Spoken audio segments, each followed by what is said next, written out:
하나님 아버지, 3월의 마지막 날입니다.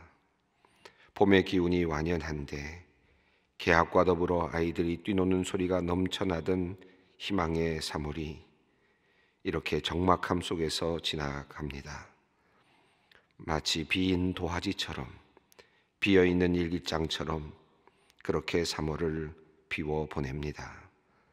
하던 일도 멈추어 선지 오래되었고 학교 운동장도 적막으로 쌓였으며 식당은 텅 비어있고 공장들도 문을 닫은 지 한참이 되었습니다. 교회 예배당에서도 주님을 향한 성도들의 찬송 소리가 멈추어 섰습니다. 하나님, 이 긴 기다림의 시간, 적막이 감도는 시간을 보내며 오늘도 주님의 이름을 부릅니다. 온 세상에 퍼진 감염병이 이제 더 이상 번져가지 않았으면 좋겠습니다. 더 이상 인간의 목숨을 앗아가지 않았으면 좋겠습니다. 지구의 모든 인류가 이 코로나 바이러스로 공포에 떨지 않았으면 좋겠습니다. 하나님, 참으로 우리는 무력하고 나약하고 미천한 존재임을 다시 확인합니다. 주님, 우리를 도와주시옵소서.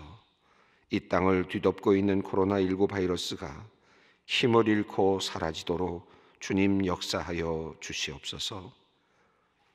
하나님, 아무것도 한 것이 없어 보이는 한 달, 하지만 어떤 이에게는 너무나도 치열한 한 달이었습니다.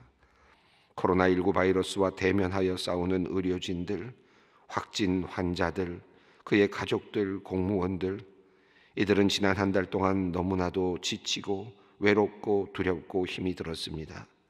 하나님, 지친 이들에게 하나님의 위로를 내려주시고 슬픔을 당하여 힘들어하는 이들에게도 하늘의 소망을 내려주시옵소서. 지금도 병마와 싸우는 이들에게, 그들을 돕고 치료하는 이들에게는 힘과 건강과 지혜를 주시기를 원합니다. 특별히 대구 지역에서 자원하여 간호활동을 하고 있는 소망의 청년에게도 하나님께서 함께 하시고 그의 건강과 마음을 지켜주시기를 간구합니다. 하루하루 피를 말리는 듯 상황에 대처하느라 녹초가 되어 있는 우리의 기업인들, 상공인들, 가게를 운영하는 인들, 사업을 하는 사람들, 식당을 운영하는 사람들 모두에게도 오늘 이 하루가 3월의 마지막 날인 만큼 긴 호흡과 쉼이 있는 하루가 되도록 주님께서 마음의 평화와 안식을 주시옵소서. 조금이라도 희망의 소식이 오기를 기다리는 사람들에게 하나님 좋은 소식을 허락하여 주시옵소서. 우리가 코로나19로 인하여 참으로 낯선 곳을 지나가고 있습니다. 하나님, 이 낯선 곳을 그저 땅만 바라보며 걷지 않게 하시고 하늘을 바라보며 별을 세며 꿈을 꾸며 지나가게 하시고 그리하여 하나님을 가까이서 배우는 깊이 경험하는 귀한 시간이 되게 하여 주시옵소서. 최근 외국에 있던 식구들이 한국으로 돌아와 긴장된 시간을 보내고 있는 가정들이 많이 있습니다. 건강한 몸으로 돌아오게 하시고 격리되어 지내는 동안에 몸에 이상이 생기지 않도록 지켜주시며 감염이 일어나지 않도록 주님께서 우리 성도님들의 가정을 보호하여 주시기를 간구합니다. 외국에 남아있는 가족들을 생각하며 새벽마다 기도하는 가정이 있습니다. 학교 기숙사에 있다가 갑자기 기숙사를 닫게 되어 혼란스러워하는 유학생도 있습니다. 그들이 어디에 있든지 주님의 날개 아래 품어주시고 갈 길을 잃지 않게 하시고 도움의 손길을 허락하시며 외국에서 어려운 일 당하거나 병에 걸리지 않도록 주님께서 각별히 지켜 보호하여 주시옵소서. 소망의 성도들을 위하여 기도합니다. 외국에 나가서 일을 하다가 코로나19 여파로 문을 닫게 되거나 어려움을 당한 우리 성도님들이 있습니다. 또한 문을 닫지도 열지도 못할 형편이어서 눈물로 기도하는 이들이 있습니다. 하나님께서 멀리 있는 이들을 찾아 주시옵소서. 호주로, 영국으로, 프랑스로, 독일로, 이탈리아로, 스페인으로, 중국으로, 일본으로, 남미로, 미국으로, 캐나다로, 동부 유럽으로, 베트남을 비롯한 남아시아로, 아프리카로, 중동으로 흩어져 나가 있는 우리 성도님들과 가족들을 주님께서 안전하게 지켜주시고 그들의 기업을 보호하여 주시기를 간절히 기도합니다. 하나님, 병으로 고생하는 우리 성도님들을 살펴주시옵소서. 불치병 판단을 받고 말이 어눌해지고 몸의 한 부분이 경직되어 가는 아내를 위해 기도하는 남편의 간절한 기도를 들어주시옵소서. 암 진단을 받고 항암 치료 중에 있는 우리 성도님들이 많이 있습니다. 하나님, 한 분 한 분에게 오늘도 소망의 마음을 주시고 치유하시는 주님을 신뢰하는 마음을 주시옵소서. 다시 힘을 내어 치료에 임하게 하시고 모든 과정이 하나님의 치유의 과정이 되게 하여 주시옵소서. 오늘 혈관 확장술을 받으시는 권사님이 있습니다. 담대한 마음 주시옵소서. 수술이 순적하게 이루어지게 하시고 속히 회복되게 하여 주시옵소서. 전염병이 창궐하고 있는 어려운 시기에 도리어 미국으로 들어간 성도님 가정이 있습니다. 코로나19 바이러스 검사 후에 지금 기다리고 있는 중에 있습니다. 하나님, 가족들 한 사람 한 사람 주님께서 눈동자와 같이 지켜주시고 타지에서 어려움 당하지 않도록, 병에 걸리지 않도록 주님 함께하여 주시옵소서. 중환자실에 누워있는 아버지와 평생 동안 그 아버지로부터 폭행을 당하며 힘들게 살아오신 어머니를 보며 참으로 측은한 마음으로 주님께 기도하는 딸이 있습니다. 불쌍한 어머니는 이제 치매에 걸려 더욱 마음이 아픕니다. 사랑하는 딸이 믿음을 지키며 하나님께 감사한 마음을 갖고 싶어 하오니 주님, 인간이 할 수 없는 일이오나 주님께서 딸의 마음에 찾아오시어서 하늘의 평안과 안식을 내려주시기를 기도합니다. 아버지 하나님, 우리가 도저히 받아들일 수 없는 일들이 참으로 많이 일어나고 이해할 수 없는 일들이 많이 일어납니다. 때로 하나님을 원망할 때가 얼마나 많은지 모릅니다. 그러하오나 그럼에도 불구하고 우리를 위해 자신의 아들을 내어주신 하나님 아버지를 생각하게 하시고 이 어려운 인생길 위로받으며 하늘나라를 사모하며 살아가도록 우리를 이끌어 주시옵소서. 주님, 이제 말씀 앞으로 나아갑니다. 주님께서 말씀하시고 우리를 깨우쳐 주시며 우리의 마음이 주님의 성령으로 뜨거워지게 하여 주시옵소서. 우리 주 예수 그리스도의 이름으로 기도 올리옵나이다. 아멘. 오늘 하나님의 말씀은 창세기 24장 28절부터 49절까지 말씀입니다. 상당히 긴 내용입니다. 오늘 성경 말씀은 앞부분을 먼저 좀 읽고 그 다음에는 천천히 함께 읽어나가면서 설명하면서 그렇게 진행을 하도록 하겠습니다. 먼저 창세기 24장 28절부터 32절까지만 먼저 우리가 함께 봉독하도록 하겠습니다. 함께 봉독합니다. 소녀가 달려가서 이 일을 어머니 집에 알렸더니 리브가에게 오라버니가 있어 그의 이름은 라반이라. 그가 우물로 달려가 그 사람에게 이르되 그의 누이의 코걸이와 그의 손목걸이를 보고 또 그의 누이 리브가가 그 사람이 자기에게 이같이 말하더라 함을 듣고 그 사람에게로 나아감이라. 그때에 그가 우물가 낙타 곁에 서 있더라. 라반이 이르되 여호와께 복을 받은 자여 들어오소서. 어찌 밖에서 있나이까? 내가 방과 낙타의 서소를 준비하였나이다.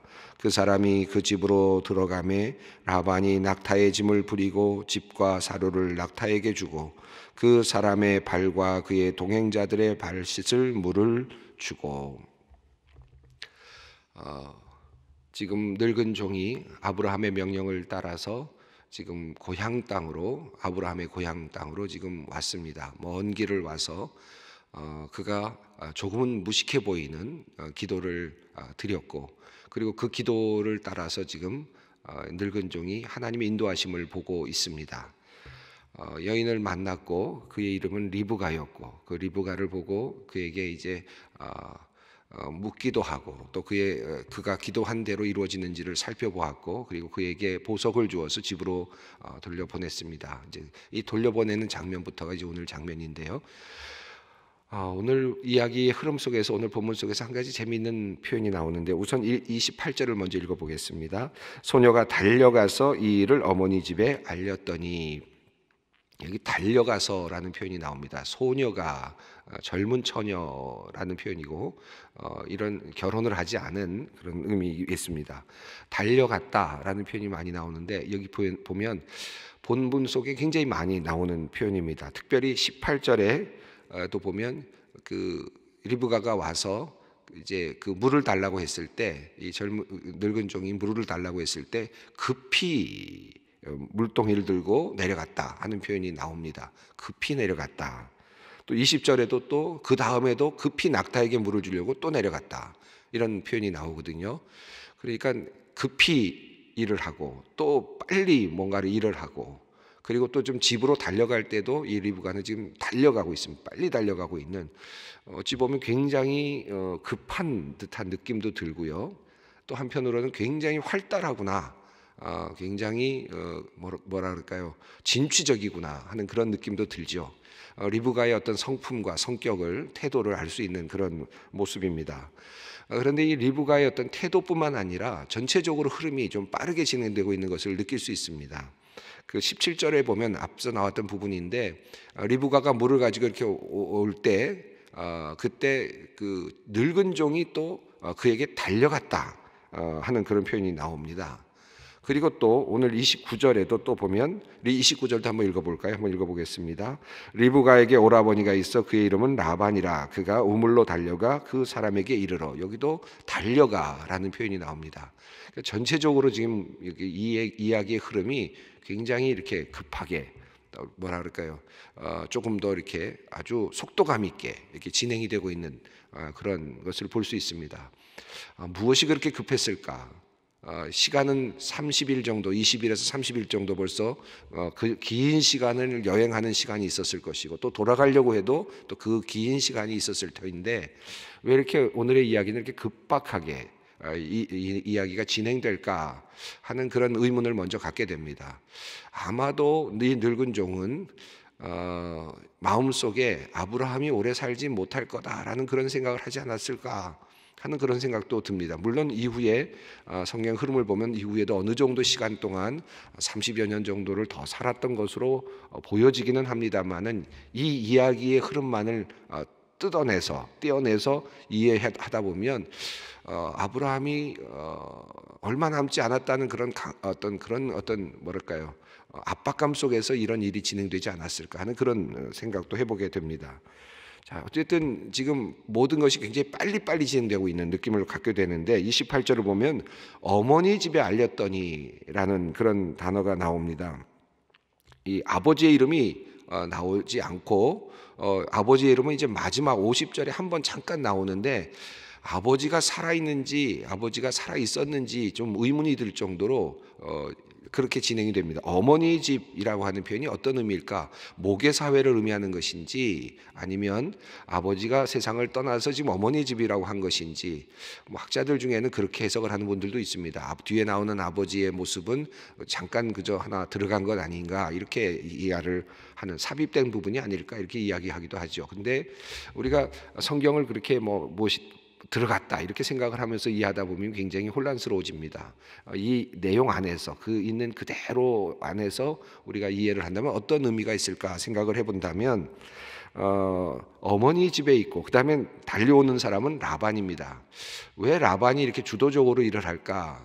이것은 아마도 뒤에 나오는 이제 리브가가 자신의 아들 야곱을 보냈을 때 라반과 이제 삶을 살게 되거든요. 라반과 주도적인 역할을 하게 됩니다. 라반이 많이 나오죠 뒤에. 그러니까 그 라반을 좀 더 분명하게 소개하고 싶어하는 그런 의도가 있지 않을까 싶습니다. 그래서 라반이 두드러지게 나타나고 아버지는 도리어 뒤로 이렇게 물러가 있는 듯한 그런 느낌이 듭니다. 그래서 라반이 등장하는데 라반을 소개하는 내용이 29절과 30절인데 30절 한번 읽어봅니다. 그의 누이의 코골이와 그 손의 손목걸이를 보고 또 그의 누이 리브가가 그 사람이 자기에게 이같이 말하더라 함을 듣고 그 사람에게 나아감이라. 그때 그가 우물가 낙타 곁에 서 있더라. 라반이 달려가고 있는데 라반은 리브가의 오라버니입니다. 그러니까 아주 가까운 사이인데 그런데 라반이 달려갔다라고 이야기하는데 그것을 해설의 관점에서 이렇게 표현을 하는데 코골이와 손목걸이를 보고 그리고 그 사람이 이렇게 이야기했다라는 이야기를 듣고 달려갔다. 이 라반이 어떤 사람일까 하는 것을 조금 먼저 선입관을 가질 수 있는 그런 그런 본문이죠. 아마도 라반은 그 금목걸이, 보석을 보고 뭔가 흥분을 하지 않았을까 하는 생각이 듭니다. 그리고 많은 떼를 가지고 낙타 10필과 많은 보석을 가지고 큰 많은 사람들이 함께 와 있는 그 모습을 보았다는 이야기를 듣고는 달려가고 있습니다. 탐욕스러운 어쩌면 또 그런 것을 탐하는 라반의 모습이 살짝 지금 먼저 비춰지는 듯 보입니다. 31절과 32절은 이제 라반이 그 늙은 종에게 가서 그를 확인하고 또 그에게 인사하고 그를 집으로 모셔드리는 그런 내용입니다. 자, 이제 그에게 그를 집으로 들였고, 그리고 낙타에게도 먹을 것을 주었고, 그리고 그의 발을 씻기고 동행자들의 발도 씻을 물을 주었습니다. 자, 그리고 이제 음식을 차려주는데 33절을 한번 읽어보겠습니다. 그 앞에 음식을 베푸니 그 사람이 이르되 내가 내 일을 진술하기 전에는 먹지 아니하겠나이다. 라반이 이르되 말하소서. 이 오늘 그 이야기 속에서 굉장히 중요한 부분이 이 절이 아닌가 싶습니다. 33절에 있는 말씀입니다. 그 앞에 음식을 베푸니 그 사람이 이르되 내가 내 일을 진술하기 전에는 먹지 아니하겠나이다. 이 모습이 여러분 어떻게 보이십니까? 저는 종으로서 자기가 할 수 있는 자신의 임무를 완성하기 전에는 내가 먹지 않겠다라고 하는, 반드시 이 일을 이룬 다음에야 내가 먹겠다라고 하는 아주 결의가 보이는 그런 장면이라고 생각이 듭니다. 그가 어떻게 살아왔는지를 알 수 있고, 그리고 지금 이 일에 대해서 자기가 맡은 이 사명에 대해서 어떤 자세로 지금 일하고 있는지를 아주 잘 보여주고 있는 내용이 이 33절이라고 보여집니다. 그 앞에서 음식을 베풀었습니다. 여러분 한번 생각해 보세요. 20일 동안 최소한 20일 또 30일 이상 시간이 걸렸을 그런 여행이었습니다. 제대로 먹었을 수가 없고 먹기도 어려웠을 것이고 또 물도 먹지 못했을 테니까 아마 갈증도 있었을 것이고 여러 가지가 있었을 텐데, 그런데 이제 그곳에 이제 음식이 베풀어졌고 사실은 안도할 수도 있는 상황입니다. 충분히 안도할 수 있는 상황이죠. 하나님께서 내 기도를 들어주셨구나. 그리고 내 주인의 집, 그 아버지의 집이라고 했는데 그 주인의 집에까지 이르게 해주셨구나 하는 그런 안도감에 충분히 뭔가 이렇게 놓을 수도 있었는, 얼마든지 충분히 자기 마음을 놓을 수도 있었을 때인데도 불구하고 그는 놓지 않습니다. 그리고는 음식을 베풀었는데도 불구하고 내가 이 일을 진술하기 전에는 먹지 않겠다라고 하는 강한 의지를 표현하고 있습니다. 이 음식을 베풀었다라는 말을 어떻게 표현할 수 있을까요? 저는 우리 하나님의 사역을 하는 모든 종들에게, 목회자들을 포함해서 저를 포함해서 많은 사람들이 이 말씀 앞에서 우리가 좀 더 깊이 서야 되겠다 하는 그런 생각을 많이 합니다. 이 음식을 베풀었다라는 말은 어떤 의미일까요? 인간이 가질 수 있는 최소한의 욕구 아닐까요? 먹고 싶은 욕구, 굶었고 많은 여행을 했고 그러면 충분히 먹을 수 있죠. 먹어야 되죠. 먹고 싶은 욕구가 아마 속에 있을 겁니다. 먹을 것이 왔고 또 먹을 것의 냄새가 진동하고 있는 상태에서 아마 빨리 앉아서 먹고 싶었을 겁니다. 인간의 욕구지요. 뭐 욕망이라고도 할 수 있겠고 인간의 기본적인 생리라고도 할 수 있습니다. 우리 하나님의 일을 하는 사람들에게도 항상 그것이 있죠. 목회자들에게도 있고 있습니다. 인간의 욕구가 있죠. 그것을 먼저 해결하고 싶은 마음이 있죠. 이건 당연한 것 아닌가? 이건 내가 지금 일을 진행하고 있는 중에서 이 욕구는 내가 당연히 채울 수 있는 것 아닌가 할 수 있는데, 지금 이 늙은 종은 그것을 일단은 스탑을 합니다. 자신의 욕구에서 먼저 멈춰섭니다. 그리고 자신의 사명에 집중을 하죠. 그래서 내가 내 일을 진술하기 전에는 내가 먹지 않겠다. 자신에게 충분히 주어질 수 있는 욕구 충족 또는 욕망의 충족이라 그럴까요? 생리적인 충족조차도 그는 자신의 사명 앞에서 내려놓습니다. 그런 의미에서 본다면 이 늙은 종이 물가에 앉아서 물을 좀 달라 그랬을 때 어떤 상태였을까? 그도 물이 많이 먹혔을 겁니다. 갈증이 있었을 겁니다. 아마 혼자 내려가서 물을 마셨는지 모르겠어요. 그러나 성경은 그 내용은 이야기하고 있지 않거든요. 그러면 그가 물가에 앉아 있었을 때, 그리고 어떤 사람이 와서 어떤 일을 해주면, 물을 주면 내가 그것을 먹고 하나님께서 예정하신 사람인 줄 알겠습니다라고 기도할 때 그는 물을 먹지 않고 있었다고 볼 수 있거든요. 그럼 자신의 욕구조차도 참고 있었다. 하나님의 뜻을 이루기 위해서 그 물가 앞에서도 그는 기다리고 있었다 하는 거거든요. 이 자신의 어떤 그 사명에 충실한 삶을 살고 있는 종의 모습이라고 볼 수 있겠습니다. 이것이 요한복음에 나오는 예수님의 모습하고도 또 함께 연결이 됩니다. 예수님께서 사마리아 땅에 이르셨을 때 지친 모습으로 오셨는데 예수님께서 물을 좀 달라라고 말씀하신 그 장면도 또 연결이 돼요. 자신의 사명 앞에 물을 드시지 않고 기다리고 계시는 그 예수님의 모습이 또 참 충성된 종으로서의 모습이 나타나고 있습니다. 사람을 좀 찾고 있는, 그러니까 이 늙은 종도 물가에서 사람을 찾았고요, 예정된 사람을 찾았습니다. 또 사마리아 땅에서도 예수님께서도 또 사람을 찾았습니다. 예정된 사람, 구원할 사람을 찾고 계셨습니다. 자, 그래서 이 33절은 굉장히 중요한 의미를 우리에게 알려주고 있습니다. 아주 충실한 종의 모습입니다. 저는 이것을 우리가 어떻게 볼 것이냐, 이 내용들을 어떻게 볼 것이냐, 사실은 굉장히 무식해 보이는 기도입니다. 그리고 큰 소리로도 기도한 것 같지 않아요. 마음속으로만 기도한 것 같아요. 뒤에도 나오지만 어떤 내용입니까? 내가 물 달라고 하면 나한테 물도 주고, 그 다음에 내 나귀에도 물을 주면 그러면 그 사람이 하나님께서 택하신 사람인 줄 알겠다. 참 허황된 기도죠. 물론 그 안에는 지혜가 담겨 있지만, 그런데 하나님께서 그것을 말이 마치기도 전에 들어주셨다. 그 기도가 응답됐다는 거거든요. 큰 소리로 기도하지도 않았어요. 왜냐하면 45절 한번 보십시오.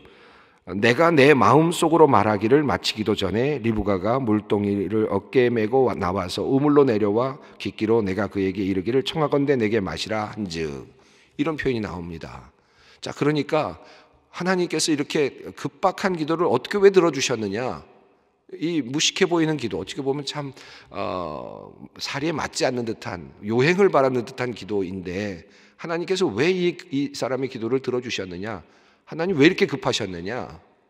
거기에는 그 늙은 종의 신앙적인 태도, 자신의 그 임무를 감당하려고 하는 충성된 그 태도, 33절에서 볼 수 있는 바로 그 태도가 하나님의 마음을 감동시키지 않았을까 하는 그런 생각을 하게 됩니다. 자, 이제 34절부터 나오는 내용들은 중복되는 내용들입니다. 앞서 나와 있는 모든 내용들을 다시 반복하는 내용들입니다. 그러니까 사실 굉장히 긴 절로 되어 있는데 얼마든지 축약시킬 수 있는 그런 내용입니다. 라반에게 이제 이 늙은 종이 여차저차해서 왜 왔는지를 이야기하였고, 또 모든 것을 다 이야기하니 모든 사람들이 다 뭐 기이하게 여겼더라 라든지, 뭐 얼마든지 그냥 한 줄로 그냥 끝낼 수 있는 부분인데 그것을 다시 풀어내고 있습니다. 하나씩 풀어내면서 독자들에게 이 내용을 전달하고 있거든요. 여기에는 크게 보면 이유가 있을 겁니다. 의도적으로 이 긴 성경 구절을 다시 써야 되는 이유가 있을 겁니다. 첫 번째는 이 모든 과정을 통해서 얼마나 이 종이 충성되게 자신의 사역을 감당했는지를 확인하게 하는 의도가 있죠. 얼마나 충성되게 일을 했는지를 다시 한번 확인하게, 똑같은 일을 반복해 나가는 것을 보면서 그것을 확인하게 되는 것이죠. 두 번째는 이 본문의 흐름 속에서 똑같은 것 같은데 사실은 조금씩 달라지는 부분이 있습니다. 그것도 참 재미있는 부분입니다. 왜냐하면 이 늙은 종이 굉장히 지혜롭습니다. 지혜롭게 이 리브가를 데려갈 수밖에 없는, 내놓을 수밖에 없도록 그가 만들어가는 그 논리적인 설득의 과정이 또 이 안에 숨겨져 있습니다. 그래서 이 본문 이후의 내용은 그런 관점에서 우리가 살펴볼 필요가 있겠습니다. 34절과 35절, 36절 읽어보겠습니다. 그가 이르되 나는 아브라함의 종이니이다. 여호와께서 나의 주인에게 크게 복을 주시어 창성하게 하시되 소와 양과 은금과 종들과 나타와 나귀를 그에게 주셨고 나의 주인의 아내 사라가 노년에 나의 주인에게 아들을 낳음에 주인이 그의 모든 소유를 그 아들에게 주었나이다. 자, 자기 자신을 소개합니다. 그런데 자기 자신을 소개하면서 뭐라고 말하느냐 하면 여호와를 주어로 삼았습니다. 35절 여호와께서 나의 주인에게 복을 주셨다. 창성하게 하셨다. 그래서 여호와께서 아브라함에게 복을 주셔서 아브라함이 번성하게 되었다. 번영하게 되었다 하는 내용을 말합니다. 여호와라는 중심 주어를 잊지 않고 있습니다. 36절을 보면 아내 사라가 노년에 아들을 낳았다라고 하는 표현을 했습니다. 이 노년에 아들을 낳았다라는 말은 이제 이 노년에 낳았다는 말은 그 아들이 사랑을 받고 있는 아들이라는 뜻도 함께 담고 있고, 또 이 노년에 낳았다라는 말은 아들을 낳았다는 말은 이 아들이 젊다, 늙지 않았다라고 하는 것을 간접적으로 지금 알려주고 있는 것이죠. 얼마든지 늙은 아들도 있을 수 있으니까 젊다라는 것을 표현하고 있습니다. 또 하나는 그의 모든 소유를 그 아들에게 주었다.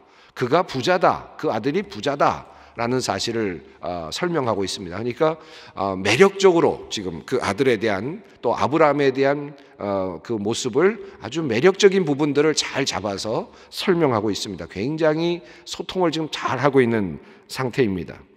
그리고 나서 내가 왜 오게 되었는지를 설명하게 되는데 37절부터 41절까지입니다. 여기까지만 읽고 설명을 드리고 나머지는 다음 시간에 하도록 하겠습니다. 37절부터 41절까지 함께 읽어보겠습니다.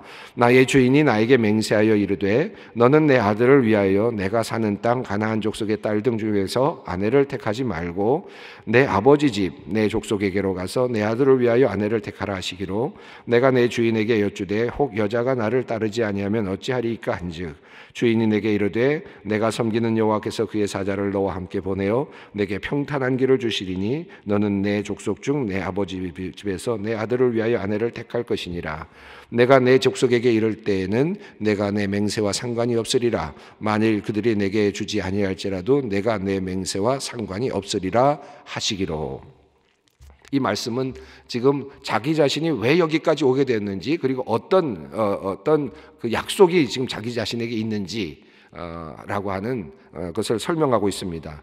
맹세했다라는 표현이 나왔는데 이거 분명하죠. 그런데 허벅지에 손을 넣었다라는 표현은 뺐습니다. 여기서 빠져 있어요. 구체적으로 설명할 필요가 없으니까 그랬겠죠. 그런데 38절을 보면 내 아버지 집, 내 족속에게로 가서라고 말했습니다. 그런데 앞에 나와 있는 것을 보면 아브라함은 뭐라고 말했느냐 하면 내 고향, 내 족속에게서 가라. 그러니까 고향에 가서 택해오라라고 했는데 조금 더 구체화시켰죠. 왜 그렇습니까? 지금 그 집이 그 아버지에 속한 집이라는 것을 지금 이 늙은 종은 알고 있습니다. 보다 더 구체적으로 지금 설명을 하고 있습니다. 내 아버지 집이라고 또 확실하게 짚어서 그 약속이 보다 더 구체적이었음을 지금 설명하고 있습니다. 그리고 하나가 빠졌는데 이삭을 다시 그쪽으로 데려가도 되겠습니까? 라고 했을 때 절대로 그러지 마라 하는 내용이 있었는데 그 내용은 뺐어요. 왜 그랬을까요? 그 이야기를 할 필요가 없죠. 그 이야기를 했다가는 도리어 부정적인 이미지가 아브라함에 대한 부정적인 이미지가 생겨날 수 있기 때문에 그것을 빼놓고 있는 것 같습니다. 그리고는 이제 평탄한 것을 주실 것이니까 내 아들을 위해서 아내를 택할 것이다 라고 하는 내용을 이야기하고 있습니다. 아주 나름대로 의도적으로 지금 전략적으로 접근을 하고 있습니다. 그러면서 41절이 재미있는데 이렇게 되어 있습니다. 내가 내 족속에게 이를 때에는 내가 내 맹세와 상관이 없으리라. 이 말이 앞에 있었습니까? 없었습니까? 없었습니다. 앞에는 어떻게 되어 있느냐 하면 그 여인이 따라오지 않으면 어떻게 합니까? 라고 했을 때 그러면 그 맹세가 상관이 없다. 너는 자유롭다. 이제부터는 그냥 네 마음대로 해도 된다. 이제 끝나는 거다. 너의 임무는 거기서 종료된다. 그런 의미였거든요. 그 내용을 뒤에 적고 있습니다. 만일 그들이 내게 주지 아니할지라도 내 맹세와 상관이 없다. 이 말씀은 해석해서 넣었습니다. 그런데 앞에 있는 내용은 뭡니까? 내 족속에게 이를 때에 이미 너는 맹세와 상관이 없다. 이 말씀은 어떤 의미입니까? 나는 여기서 끝난다. 그런 의미죠. 더 이상 내가 안 해도 된다. 나는 이제 여기서 끝났으니까 내가 더 이상 할 일이 없다. 당신이 어떻게 하든지 나는 이제 내 목적은 달성이 된 거다 하는 아주 굉장히 강한 태도를 보여주고 있습니다. 그래서 이런 관점에서 이 동은 지금 아주 굉장히 지혜롭게 전략적으로 지금 라반과 그의 가족들에게 지금 자신이 온 이유와 자신의 목적을 이루기 위한 일들을 지금 하나씩 전개해 나가고 있는 것을 볼 수 있습니다. 우리가 이 안에서 하나의 어떤 분들은 이 본문만 가지고도 상호 소통의 어떤 그 스킬을 이야기하기도 하는 분들이 있습니다만은 한번 깊이 생각해 볼 필요가 있습니다. 앞에 있는 내용과 뒤에 있는 내용들을 하나씩 살펴보면 굉장히 의미가 많이 다가옵니다. 오늘은 일단 여기까지 너무 길기 때문에 여기까지 하겠는데, 오늘은 그 앞에 음식을 베풀었을 때 내가 이 일을 진술하기 전에는 내가 먹지 아니하겠나이다 라고 말하고 있는 늙은 종의 그 태도, 이 태도를 깊이 생각하면서 나는 어떤 종인가, 또 예수님은 어떤 모습으로 나에게 다가오셨는가 한번 깊이 생각하면서 기도의 자리로 나갔으면 좋겠습니다. 함께 기도하겠습니다. 하늘에 계신 우리 아버지, 아버지의 이름을 거룩하게 하시며 아버지의 나라가 오게 하시며 아버지의 뜻이 하늘에서와 같이 이 땅에서도 이루어지게 하소서. 오늘 우리에게 일용할 양식을 주시고 우리가 우리에게 잘못한 사람을 용서하여 준 것 같이 우리 죄를 용서하여 주시고 우리를 시험에 빠지지 않게 하시고 악에서 구하소서. 나라와 권능과 영광이 영원히 아버지의 것입니다. 아멘.